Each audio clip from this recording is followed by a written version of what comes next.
wind blows cold through gaping hole. Well, good morning, Simon. How are you?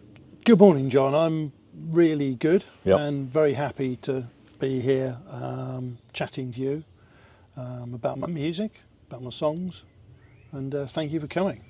Well, thank you for inviting me. So, who are you? Well, I'm Simon Smith, singer-songwriter. And how long have you been doing this for? Well, that's a good question, isn't it? Since my earliest 20s, when I first picked up a guitar. A friend of mine who I was at university with picked up his guitar, and I was so intrigued and so interested, he persuaded me to buy my own guitar. And I said to him, well, can you teach me some chords? I don't know how to play guitar. So he taught me 3 chords, and of course it was the blues chords, you know, E, A and B. And I wrote my first song with those 3 chords. But I think my story goes back a little bit further than that, because when I used to walk to school, there was a part of the walk that I used to do on my own through the local park before I met up with friends, and completed the journey to school. And I was always singing to myself, and there was always stuff going on in my head, you know, other stuff I'd heard or stuff that clearly I was making up. So it's always been in me, the music. Mm-hmm. So, when was the first time you actually put a release out? Well, that's easy to answer. 1994, when I did a cassette tape. Can you believe? You can tell how old I am from that. The cassette tape was called One Set Only, and a good friend of mine, Dan Evans, was living in Dunstable at that stage, and he's since become one of the world's premier dulcimer players. But at that time he was more playing guitar, and he had a small recording set up in his flat in Dunstable, and he did the recording there. And what would you classify your music genre? Well, that's quite interesting, partly because you and I have talked briefly about this when we met over coffee a few weeks ago.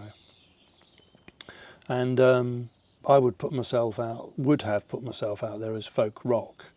But since you asked me, and roots music, so folk rock, roots music, and stuff like that. But since you asked me to look at different genres, I'd now hashtag myself as crossover music and also indie folk, but with the potential to do some rock. So that sounds like all things to all people, doesn't it? But I still think I'm probably mainstream folk rock, indie folk. And you're predominantly solo, but you do have a backing band as such. Yeah, that's right. Predominantly solo, but working with other musicians all the time. In fact, I had a rehearsal yesterday here with the guy who does my percussion. And I have a band as well. It goes by the name of Carry the Can. But I'm looking to. I'm in discussions with a couple of people about forming a bigger backing band for my solo music career. Good idea. So bass, more drums. And on the table, I see the album. Do you want to pick that album up and just show the camera? Yeah, okay. Because you've just released this. Yeah, so there you go. You spread it around. There you go. Repair Cafe, my 5th album, can you believe? Yeah. Since 1994, and the most recent one. And there's a story behind this album. Yeah, there is a story behind this album. Lots of stories, really. Yeah. I'm reading from my own album sleeve here that I got printed out especially for this. You've forgotten. Well, I haven't forgotten, but I think it's quite important that the words that I use express what's written on here. Yeah. And I'd never be able to memorise that, I don't think. So before you begin that, where did the idea come from? Was it one track originally, or was it a whole album concept right from the beginning? Yeah, that's a really good question, isn't it? And quite hard for me to answer easily, so I'll just unpack that, as they say. So when I did the long list for the album, I whittled it down to a short list, and I I've got about 9 or 10 tracks. The album's actually 9 tracks. So then there was the question of, what do we use as the title of the album? I decided to pick Repair Cafe because it's a song that means a lot to me, because it's a song about the mental problems that some people can have in life, and is there somewhere we can go to fix those problems? There often isn't, of course, but then sometimes there is, whether it's friends, family, more professional help or whatever. But I think the idea of Repair Cafe came about because of my involvement with green politics. And I went along to a repair cafe and had a couple of electrical items repaired, and I was really impressed because it was really cheap. You just give a donation and that sort of thing. And that got me to thinking, well, wouldn't it just be great when some of us are feeling a bit broken in life if we could just go along to a repair cafe and have ourselves repaired so easily and we're back in full working order. Life is more difficult and haphazard than that, isn't it? It doesn't really happen. But I think, as I say in the album sleeve notes for this album, it's just a metaphor really for a place that we could go to in our heads and get ourselves repaired if we wanted to. And of course you've got one of them tracks which is quite touching because it means quite a lot to you as well. Which one is that? Is that Down to the Woods? Yes. Oh yeah, well Down to the Woods was interesting because when my father-in-law died about 2 years ago, it sort of just put me in that reflective vein of when you lose someone.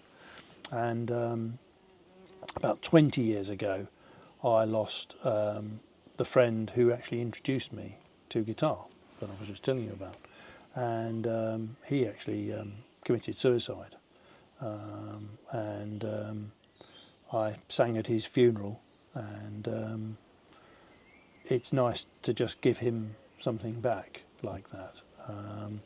We used to play a bit of music together. That didn't last very long after we left university.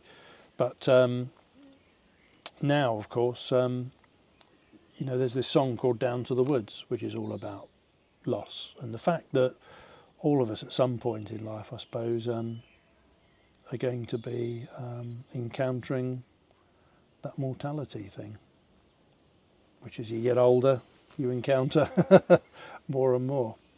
So that's what that song is all about. Yeah. Is there any more tracks you want to elaborate on?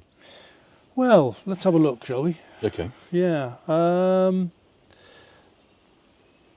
mean, The Woke is an interesting one. That's right. Because I'm not very fond of the culture wars, because I think it's so divisive, and I like to see people collaborating and cooperating in life, as we are today, John. And working together to achieve, a better world, basically. And that kind of idealism is often sort of put down, as maybe woke or something like that. So in that particular song, I just come out really as a woke person. Jane Fonda once said that being woke just means you care, and that's not a bad thing in life, is it? I think if more people cared empathetically, that would be a good thing. But in that song, I don't really try to moralise at all. I just ask a few questions, like, when you do go, what will you take and what will you leave? And by the way, don't forget that all the atoms and molecules that we're made up of were part of the universe at one stage, and when we've gone, they'll just simply become part of the universe again. Interesting way of putting it, because of course I suppose in some respects it does mean that we just, as you say, expanding and contracting to some extent. Yeah, I think we are. Yeah. So where does music fit into the world, do you think? Well, I think music is very, very important, isn't it? And I think I'll break that question down into two parts, actually. Where does it fit into the world, and how should it fit into the world? I think that the commercialisation of music. You know, now it's run by basically sort of lawyers and accountants. It's not maybe necessarily the best way that music can be purveyed. I mean, I think that the best way to hear music is either live or by the physical product, because more money goes to the actual artists. But more and more, I don't know if you know this, but more and more music venues are closing down. I do. It's a bit like the pubs of the United Kingdom, you know, we're losing those. And it's really because people aren't interacting with their musical community. And there is a musical community, and they deserve support. And I'm not just talking about musicians, but, you know, what we call musos, music fans, and I know you are a music fan. And yeah, more and more, I think people are turning to streaming platforms, and I'm not sure that is such a good thing. There's no ownership, is there, with the music as such? You're allowed to tap into it, but you don't own it. Well, part of the received wisdom with a music platform, and I'm not sure whether to mention any or not, but part of the problem is this, that you get something like 0.003 pence per stream. So a complete unknown like me gets 100 streams and they get about 3 pence or something. Well, 20% of that goes to the government in VAT, 30% goes to the owner of the platform, who in the instance I'm thinking of is a double billionaire and supports right-wing politics, it would seem. And the other 50%, if you're a signed artist, would go to the label, who would defray their costs first before they even pay the artist. Yeah. But I mean, it's pretty worthless to me, except, you know, that kind of platform. Except maybe some people would say you get noticed more, you know, if you get lots and lots of streams. But at the moment, my music business is in development. I've been running it professionally for about a year, just over a year. And I'm looking at maybe a different platform to the big one. That will provide me with just a bit more integrity as an artist. I mean, there is another concern, isn't there, also with putting stuff out on the internet anyway, and that's the AI, you know, scraping your artistic wares to train their AI models without giving any recognition or recompense to the artists that they're using. Yeah, I don't think they thought that a lot of artists didn't really recognise that this was coming to some extent. And it also seems that some people are already contesting and potentially taking some of this to court already. And is that right? And it looks like it's not going to work in the favour of the artist. Yeah. So it will already be a stumbling block. Yeah. And another obstacle in the way. However, I was going to say, do you think it's because theoretically we know all of the big main artists, and there seems to be quite a throng of them in the genres already, but when it comes to other people embarking on a journey of music, that you don't realise that in theory you're a needle in a haystack, and as more and more people start doing their thing and then contributing, that's where some confusion lies with artists that are lower down the chain, because they're competing with so many people. Yeah, that's right. There's a lot of competition. I think what's great though with some artists is there's that feeling of mutuality, that, you know, I'll help you because I know you can help me, and I'm encountering that a lot at the bottom of the food chain, which is really nice. And I was at the Hay Festival just a few days ago, and I went along to see a poet who goes by the name of Joelle Taylor, and she was talking about how artists can help each other, and that feeling of mutuality is actually quite good, because it's not only giving support, but it's creating sort of artistic capital, if you like. Like, I'll help you, you help me. And we produce something much bigger ourselves. So I think for artists like myself that are pretty much complete unknowns in commercial terms, that's what I'm trying to do. I'm trying to reach out to a fan base, if you like, create a fan base for myself, create a feeling of being better known in Hertfordshire and other counties. I'm now getting known in Wales, by the way, mid Wales, because I've been there a few times and I've played there recently. I'm now getting 1 or 2 gig offers there, which is really good. But I think apart from supporting each other like that, I think that as an unknown artist myself, creating somewhere where you can play and getting people to come to that place is also quite important. So I'm putting on gigs locally and starting to get known for that. And people are saying, oh, you know, when you're doing the next one? Oh, great. So creating a stage for yourself and then getting people to come along is quite a good approach as well, and build it up slowly. Because you have got a little tour going on with this album. Yeah, I have, yeah. Tomorrow night I'm helping Guardian country diarist Nick Wilson with a book launch, Land Beneath the Waves. And, you know, that's quite good. So I'm singing some of my more nature-based songs for her, because her book is all about natural history. As you imagine, Guardian country writer. So that's quite good. And then I'm at HMV in July. HMV and Stevenage have been very supportive. I've been playing at Revolution Records in the Old Town, and I'm in a couple of discussions with a couple of other venues as well about. I think putting yourself out there is important. It does give more recognition.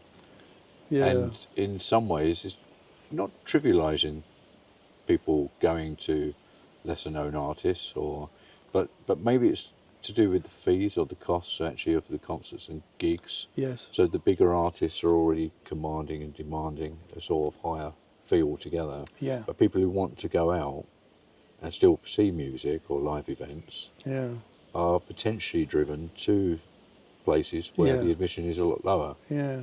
And maybe in a weird kind of way there is a sort of new emergence of something, because people still want to go out and still hear music, albeit not. I mean, I doubt very much you'd be into cover music yourself. Well, I was. I decided quite a few years ago not to do covers, because there's a lot of bands out there that do covers. And as a singer-songwriter myself, I really want my music to be heard. So the more covers I do, the less people hear of my music. And what I've discovered in the last few years is that my music does stand up on its own. Yeah, good. Because I think that will show integrity for sure. Oh yeah, it's easier for me to market as well. Yeah, and you realise you're not imitating someone else. Yeah. I think it's all right to do covers if you do a cover that doesn't sound like the original. But that's my belief. If you've got to go down that route. Yeah. But to sort of imitate an artist exactly just seems a little strange. Yeah. Because you either want to see the original person, not this person who's imitating. Yeah. It just seems a little false. Yes, it does. I mean, I have to say I was a tad prejudiced against tribute bands, partly for that reason. But having seen a couple of tribute bands in the last few years, I mean, their musicianship is just extraordinary. Yeah, we can't criticise all tribute bands, because, as an example, the Australian Pink Floyd, if you want to see Pink Floyd, you're not going to see Pink Floyd as they Not were. anymore, no. So you would have to see that. I do think it's a bit odd if there's a tribute band out there doing the Rolling Stones or the Beatles when a couple of them are still alive, still, in in the Rolling Stones case, they're still mainly there and still going out. So it's kind of like, I think when you haven't got the opportunity to see someone, then by all means. But what do you say that? What's your take on the ABBA thing? What, the use of avatars? Yes. I think it's really interesting, actually. I mean, let me tell you something. I mean, I just thought ABBA were a pop band, you know, when I first heard them. But Benny and Bjorn are just the most extraordinary songwriters.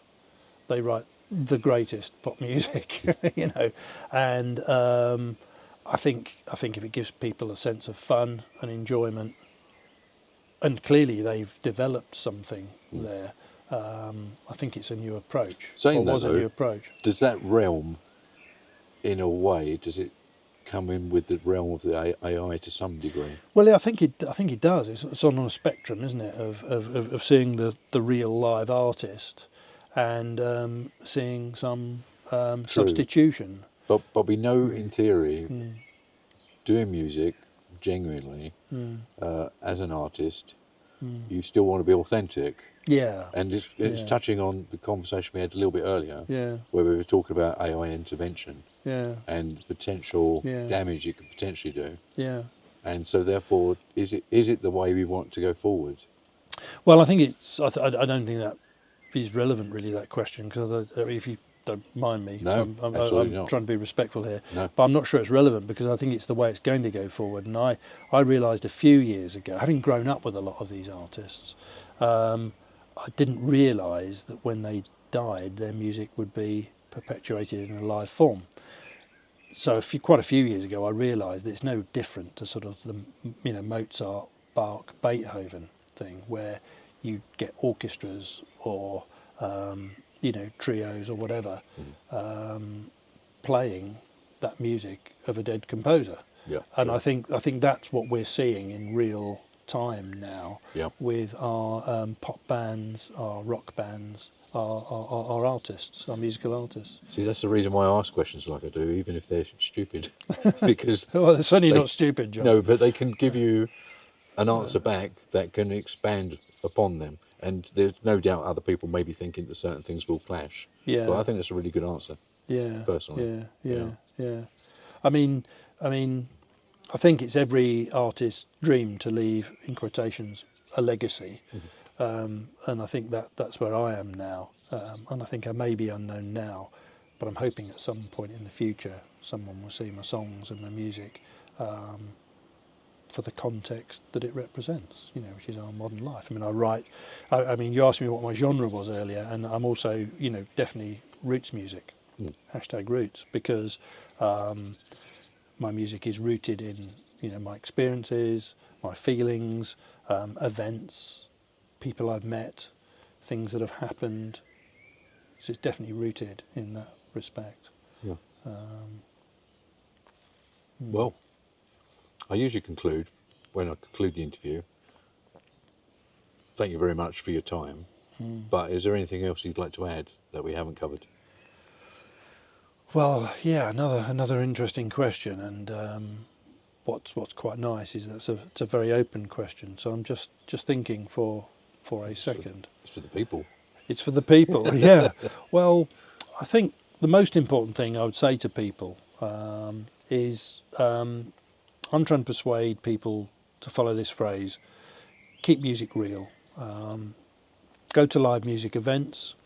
Buy the physical product directly from the artist, because most of the money goes back to the artist. Don't forget, I've got a physical product here to sell. Don't forget, I've got gigs coming up. So go on my website, simonsmithmusic.com. I'll just say that again slowly. simonsmithmusic.com. Get yourself a copy of this album.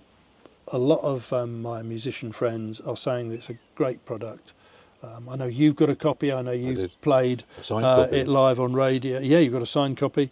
So yeah, get yourself that.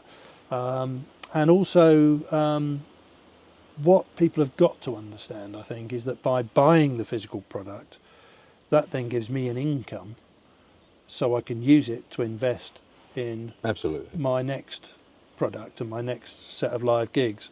I mean, just at the moment I'm promoting Repair Cafe, but I've got new songs coming on board all the time, and maybe we can explore that later or at another time. Yeah, of course. And will some of them new songs accidentally pop up while you're touring, even. Yeah, they will. They will. I mean, I've got quite a lot of unrecorded material which has received quite good feedback from other artists and people who come along to see my gigs, so the fans. And there's other new stuff at the moment that I'm writing. So you're literally on a roll.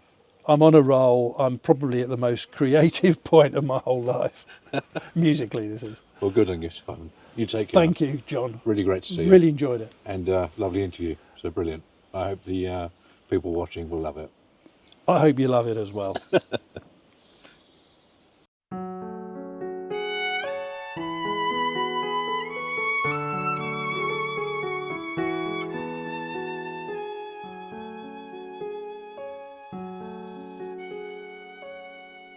I am the dead, I am the woke, I am the forgotten voice that never spoke.